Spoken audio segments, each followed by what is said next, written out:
Function F दे रखा है जो रियल सेट से रियल सेट पर डिफाइन है और ये एक स्ट्रिक्टली इंक्रीजिंग कंटिन्यूअस फंक्शन है। अगर ए एन कोई सीक्वेंस है कि जो कि 0 1 में बिलोंग करती है तो हमें बताना है कि एफ ए एन क्या होगा, यानी कि इंक्रीजिंग होगा सीक्वेंस, बाउंडेड सीक्वेंस होगा, कन्वर्जेंट होगा या नॉट नेसेसरली बाउंडेड।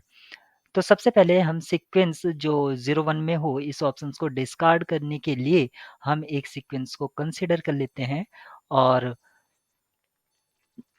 उसको कर लेते हैं इस तरह से 1/2 raise to the power -1 raise to the power n। इससे क्या होगा कि हमारे पास इसके जो ए एन के टर्म्स होंगे, अगर मैं उसको टर्म वाइज लिखता हूँ तो सबसे पहले 0 1 0 1 इस तरह से ऑल्टरनेट 0 और 1 आती जाएगी।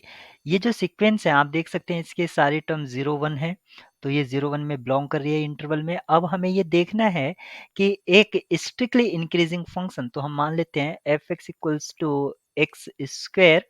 अगर हम ये फंक्शन कंसीडर करते हैं तो यहाँ पर जैसे हम टर्म्स रखेंगे तो एफ 0 पुट करूंगा तो 0 मिलेगा, एफ 1 पुट करूंगा तो 1 मिलेगा, फिर से 0 पुट करूंगा तो 0 मिलेगा। तो यहाँ पर जो सीक्वेंस ऑफ फंक्शन है यानी कि एफ ए एन है, अगर मैं उसकी टर्म लिखता हूँ तो वो भी मुझे क्या मिल रहा है, वो मिल रहा है 0 1 0 इस तरह से। और ये जो सीक्वेंस है ना तो कन्वर्स करती है और ये कन्वर्जिंग तो नहीं है, ना ही ये इंक्रीजिंग है। तो ऑप्शन ए डिस्कार्ड हो जाता है, ऑप्शन सी डिस्कार्ड हो जाता है, लेकिन ये सीक्वेंस जो है बाउंडेड है।